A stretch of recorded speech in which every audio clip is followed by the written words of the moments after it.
সকাল থেকে নজর আমাদের সুপ্রিম কোর্টে, সেই সুপ্রিম কোর্ট চত্বর থেকে আমার সঙ্গে মৈত্রেয়ী রয়েছেন, আমার সহকর্মী মৈত্রেয়ী। আমরা এতক্ষণে সবাই জেনে গিয়েছি যে সুপ্রিম কোর্ট হাইকোর্টের নির্দেশই বহাল রেখেছে, সেখানে কোনো রকম কোনো হস্তক্ষেপ করার কোনো কারণ নেই বলে জানিয়ে দিয়েছে। এর সঙ্গে দুটো বিষয়ে মাথায় রাখতে হবে আমাদের। প্রথমত, এই 26,000 চাকরিহারা তাদের জন্য কি পড়ে রইল। 2 নম্বর, এই 26,000 শিক্ষক এবং শিক্ষাকর্মীদের যদি বাদ দেওয়া হয় সিস্টেম থেকে, তাহলে সিস্টেমে একটা প্রভাব পড়বে, পড়ানো থেকে শুরু করে খাতা দেখা শুরু থেকে শুরু করে। তো সেখানে দ্রুত নিয়োগ দরকার, সেই নিয়োগের ব্যাপারে কোন সংস্থান থেকে গেল মৈত্রী? দেখো, সুপ্রিম কোর্টের তরফ থেকে কিন্তু দুটো বিষয় কিন্তু উল্লেখ করা হয়েছে। একেবারেই তুমি যেটা বললে যে 26,000 চাকরি বাতিল হলে তার একটা বড় সড়ো প্রভাব সিস্টেমের ওপর পড়বে, শিক্ষা ব্যবস্থার ওপর পড়বে, এবং সেই কথা কিন্তু যখন শুনানি চলছিল সেই সময় রাজ্যের তরফ থেকেও সর্বোচ্চ আদালতকে জানানো হয়েছিল যে যদি এত সংখ্যক শিক্ষক এবং শিক্ষাকর্মীর চাকরি খারিজ হয়ে যায় তাহলে তার একটা বড় সড়ো প্রভাব রাজ্যের শিক্ষা ব্যবস্থার ওপর পড়বে। সেই জায়গায় দাঁড়িয়ে কিন্তু প্রধান বিচারপতির বেঞ্চ এদিন কিছু মডিফিকেশন তারা দিয়েছেন। কি কি মডিফিকেশনের কথা তারা উল্লেখ করেছেন? প্রথমেই তারা কিছুটা হলেও স্বস্তি পাচ্ছেন এই রায়ের পরে যারা আগে কোনো সরকারি চাকরি করতেন, অর্থাৎ যারা অন্য কোনো সরকারি চাকরি করতেন এবং সেখান থেকে এসে এই চাকরিতে ঢুকেছিলেন, এরকম 400রও বেশি শিক্ষক শিক্ষাকর্মী রয়েছেন, তাদেরকে তারা তাদের পূর্বতন ডিপার্টমেন্টে তারা ফিরে যেতে পারবেন, সেই সুযোগ তাদের রয়েছে এবং সেক্ষেত্রে দাঁড়িয়ে তাদের কোনো সার্ভিস ব্রেক হবে না। এর পাশাপাশি যারা এবং 3 মাসের মধ্যে নিয়োগ প্রক্রিয়া, স্বচ্ছ নিয়োগ প্রক্রিয়া সম্পন্ন করতে হবে, তেমনটাও কিন্তু প্রধান বিচারপতির বেঞ্চ জানিয়েছে এবং সেক্ষেত্রে দাঁড়িয়ে একটি কমিটি গঠনের কথা প্রধান বিচারপতির বেঞ্চ বলে দিয়েছে। কিছুটা এজ রিল্যাক্সেশনের কথাও তারা উল্লেখ করেছেন, তার কারণ বয়সজনিত সমস্যা কিন্তু একটা বড় চিন্তার জায়গা ছিল এই সমস্ত চাকরি প্রার্থীদের। তার কারণ তারা পরিষ্কারভাবে বলেছিলেন যে যদি তাদের চাকরি বাতিল হয়ে যায় এবং নতুন করে নিয়োগ প্রক্রিয়া শুরু হয় বা নতুন করে প্যানেল তৈরি করা হয়, তাহলে তাদের এজ লিমিট ইতিমধ্যেই পেরিয়ে গিয়েছে সরকারি চাকরিতে যোগ দেওয়ার, অনেকেই তাদের সেই বয়সসীমা অতিক্রান্ত হয়ে গিয়েছে, ফলে তারা কিভাবে চাকরি পাবেন। ফলে সেখানে দাঁড়িয়েও কিছুটা এজ রিল্যাক্সেশনের কথা প্রধান বিচারপতি এদিন বলেছেন। যারা আনটেন্টেড ক্যান্ডিডেট রয়েছেন তাদের জন্য কিছুটা এজ রিল্যাক্সেশন দেওয়ার কথা প্রধান বিচারপতি জানিয়েছেন এবং এই এজ রিল্যাক্সেশন দেওয়ার কথা কিন্তু বিশেষভাবে সক্ষম যারা রয়েছেন, যে সমস্ত ক্যান্ডিডেটরা রয়েছেন তাদের জন্য রিল্যাক্সেশনের ব্যাপারে কলকাতা হাইকোর্ট থেকে এক আইনজীবী কি বলেছেন একবার শুনবো মৈত্রী, সঙ্গে থাকুন। যাদের বয়স উত্তীর্ণ হয়ে গেছে, যাদের আর সিলেকশন প্রসেসে বসার বয়স নেই, তাদেরকে সুপ্রিম কোর্ট বলল তাদের সেক্ষেত্রে বয়সে রিল্যাক্সেশন পাবে এবং এই যে ভ্যাকেন্সি, এই যে পুরো নিয়োগ প্রক্রিয়া বাতিল হওয়ার পরে যে ভ্যাকেন্সিগুলো তৈরি হলো, সেই ভ্যাকেন্সিগুলো ফিল আপ করার ক্ষেত্রে তারাও সুযোগ পাবে তাদের বয়সের ঊর্ধ্বসীমা পার করে গেলেও। কিন্তু মাথার উপর তো বাজ পড়েছে একরকম, কি করবেন একেবারে হতভম্ব হয়ে গেছেন। যারা যোগ্য কান্নায় ভেঙে পড়েছেন, কাঁদছেন, তারা তো জানেন, অন্তত তারা জানেন যে তারা যোগ্যতা মাফিক তারা চাকরি পেয়েছেন, সেই চাকরি করছিলেন। একবার তাদের কথা শুনবো। এটা মানে আশা করিনি আমরা যে পুরো প্যানেল বাতিল হবে, কারণ আমরা যারা যোগ্যতা নিরীক্ষে চাকরি পেয়েছি আমরা মানি যে আমরা কোনো দুর্নীতিতে মানে আপোষ করিনি, কাউকে টাকা পর্যন্ত দিইনি। এরপরে যদি এরকম হয়ে থাকে এবং হয়েছে, আমরা মানে বৃহত্তরভাবে কিছু করে দেখাবো, আর উপায় তো নেই, আমাদের বৃহত্তর কিছু করতে হবে। এটা আমাদের কাছে চূড়ান্তভাবে আনএক্সপেক্টেড, এটা আমরা কখনো কল্পনা করিনি যে দোষ না করেও এইভাবে আমাদেরকে শাস্তি পেতে হবে। কিন্তু এরপরে আপনারা এবার কি করবেন বুঝতে পারছি না, এই মুহূর্তে বুঝতে পারছি না কি করবো আমরা সেটাই তো ভেবে পাচ্ছি না যে আমরা কোনো অন্যায় করলাম না, তারপরে আমাদের কেন নিতে হবে।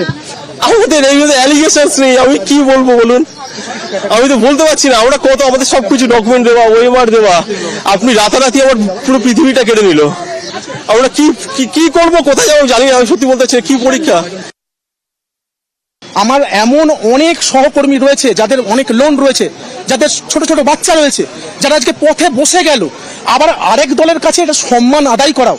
আজকে আমি একজন পিএইচডি হোল্ডার, এমফিল পিএইচডি করা রামকৃষ্ণ মিশনের ছাত্র। আজকে আমার সম্মানটা কোথায় গেল? আজকে আমি আমার পাড়ায় ঢুকতে পারবো না, সবাই বলবে দেখো চোর এসছে। আমি তো, আমার কাছে চাকরি বাঁচানোটা কিন্তু সম্মান আদায়ের একটা লড়াই ছিল, সেই সম্মানটা আমি আজকে আদায় করতে পারলাম না। আমরা এবং আমার বন্ধুরা, আমার সহযোদ্ধারা সবাই আজকে সম্মান হারালাম। সিবিআই ইনভেস্টিগেশন করেছে, হ্যাশ ভ্যালু ম্যাচ করে গেছে, তারা পরিষ্কার বলে দিয়েছে যে আমরা হ্যাশ ভ্যালু সেট 1 এবং সেট 2 সঙ্গে মিলিয়ে দেখেছি। তাহলে এত কিছু সমস্ত কিছু তথ্য প্রমাণ কোর্টের কাছে ছিল, কোর্ট ন্যায় বিচার দিতে পারত। এবং আমরা যেটা জানতাম ভারতীয় বিচার ব্যবস্থায় হাজার অপরাধীর শাস্তি যদি মুকুব হয়ে গেল, একজন নিরপরাধীর যেন শাস্তি না হয়, আজকে কিন্তু সেটা ভুল প্রমাণ হয়ে গেল। উইথ ডিউ রেসপেক্ট, দায় কার আমরা জানি না। হিয়ারিংটা একদম যেটা শুনেছি স্পষ্টভাবে, সেখানে সিবিআই অর্থহীনভাবে বলেছে যে দুটো সেট অফ ডেটা, একটা ডেটার উপর ভরসা করে কিন্তু কোনো কিছু সাবমিশন সিবিআই করেনি। তারা বলেছে সঞ্জয় বংশালের বাড়ি থেকে আমরা কিছু ওএমআর পেয়েছি, আমরা ওএমআর পেয়েছি, সমস্ত কিছু উদ্ধার করেছি, আর আরেকটা ডিলিট হয়ে গেছিল, সেই ডিলিটেড ভার্সনটাকে আমরা ডেটা রিকভারির মাধ্যমে পেয়েছি। 2 সেট অফ ডেটা আমরা ম্যাচিং করেছি এবং হ্যাশ ভ্যালু ম্যাচ করে গেছে। তাহলে এইরকম একটা ব্যাপকভাবে তদন্তের পর সেন্ট্রালের একটা অথরিটি যে ইনভেস্টিগেশনটা করেছে, এটা কিন্তু রাজ্যের কোনো অথরিটি নয়, এটা সেন্ট্রালের অথরিটি, তাহলে তার তদন্তের খামতি থাকবেই বা কেন? তাহলে তো ভবিষ্যতে সিবিআই তদন্তের উপর ভিত্তি করে কোনো রায় আর হবে না।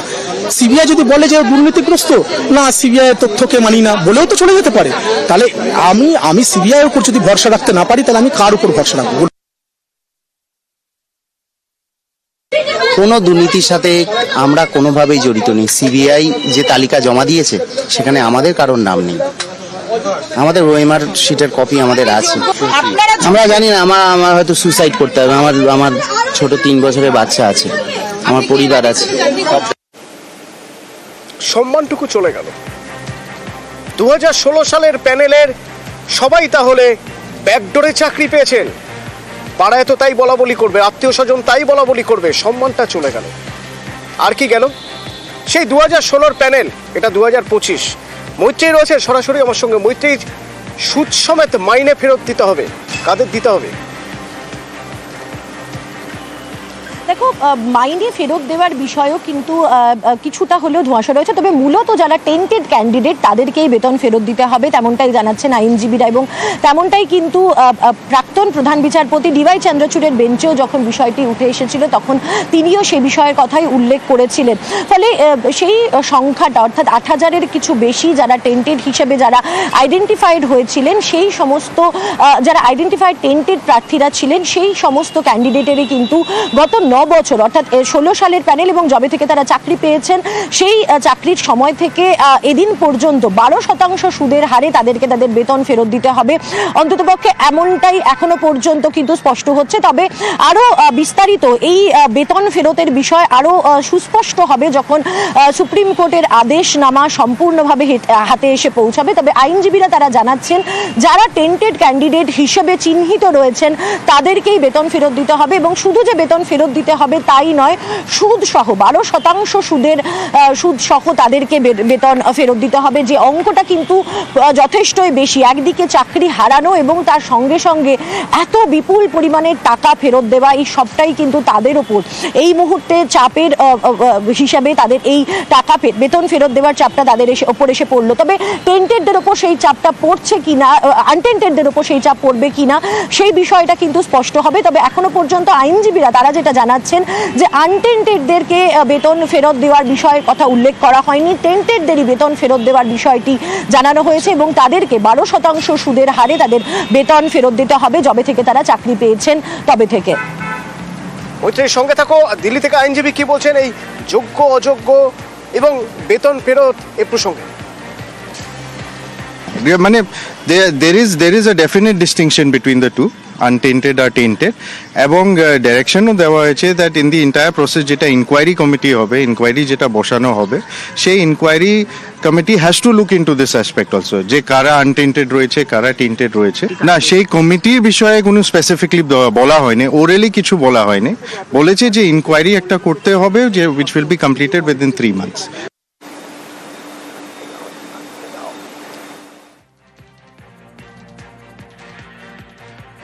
রিভিউ বা কিউরেটিভ পিটিশনের তো অপশন আছে, বাট আমি জাজমেন্টটার যতটুকু সারমর্মটা পড়লাম তাতে আমার মনে হয় না যে সেই জায়গাও মানে -1% চান্সও আছে বলে আমি বলবো না আর কি।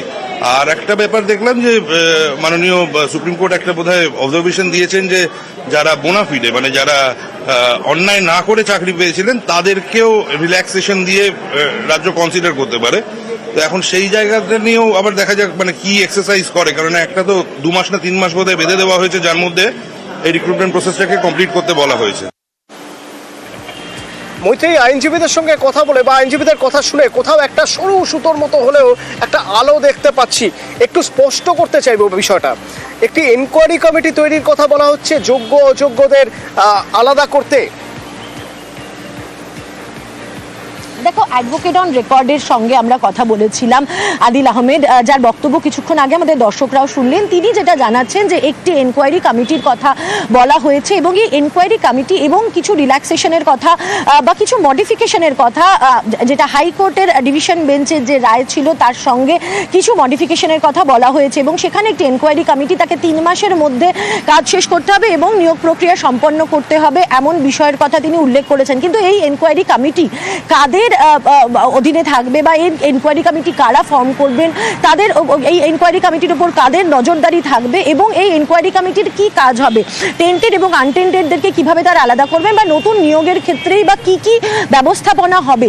নতুন নিয়োগের ক্ষেত্রে এই যারা আনটেন্টেড রয়েছেন তাদের ক্ষেত্রে এজ রিল্যাক্সেশনের কথা আজকে প্রধান বিচারপতি উল্লেখ করেছেন অর্ডার দেওয়ার সময়। কিন্তু বিস্তারিত রিপোর্টে আর কি কি মডিফিকেশন বা আর কি কি রিল্যাক্সেশন আনটেন্টেডদের জন্য দেওয়া হচ্ছে সেই বিষয়টিও কিন্তু খুব সুস্পষ্টভাবে বলা থাকবে, তেমনটাই কিন্তু জানাচ্ছেন আইনজীবীরা আমাদের। তবে এই কমিটি তারা গোটা বিষয়টি যে দেখবে সেই ইঙ্গিত তারা দিয়েছেন। ফলে কোথাও একটা গিয়ে খুব সরু সুতোর মতো হলেও, একদমই তুমি ঠিকই বলেছো, কিছুটা হলেও কিন্তু আশার আলো রয়েছে এবং সেই কারণেই যারা এখানে উপস্থিত ছিলেন, যে সমস্ত চাকরি প্রার্থীরা বা চাকরি যারা করছেন, যারা নিজেদেরকে আনটেন্টেড বলে দাবি করছেন, তারাও সেই খুব সামান্য আশাতেই কিন্তু তারা বুক বেঁধে আছেন যে তারা আশা করছেন যে যদি 3 মাসের মধ্যে চাকরি দেওয়ার ব্যবস্থা হয় এবং সেক্ষেত্রে যদি তাদের কিছু রিল্যাক্সেশন দেওয়া হয় তাহলে তারা আশাবাদী যে তারা আবার চাকরি পেতে পারেন এবং সেক্ষেত্রে দাঁড়িয়ে এই দুপক্ষে দুই যে চাকরি, অর্থাৎ চাকরি যাওয়া এবং নতুন চাকরি পাওয়া, তার মধ্যেও যে কোনো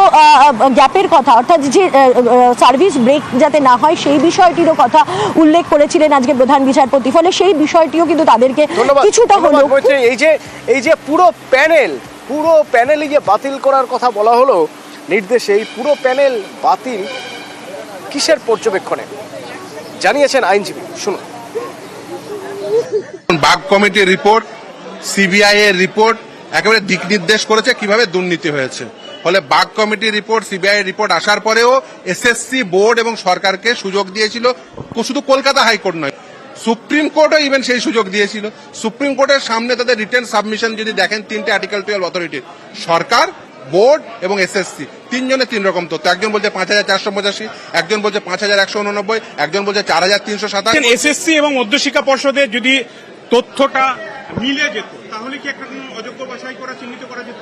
অবভিয়াসলি, যদি দেখুন 3টে জিনিস হলে এটা সম্ভব হতো। এক, যদি মিরর ইমেজ রাখতো।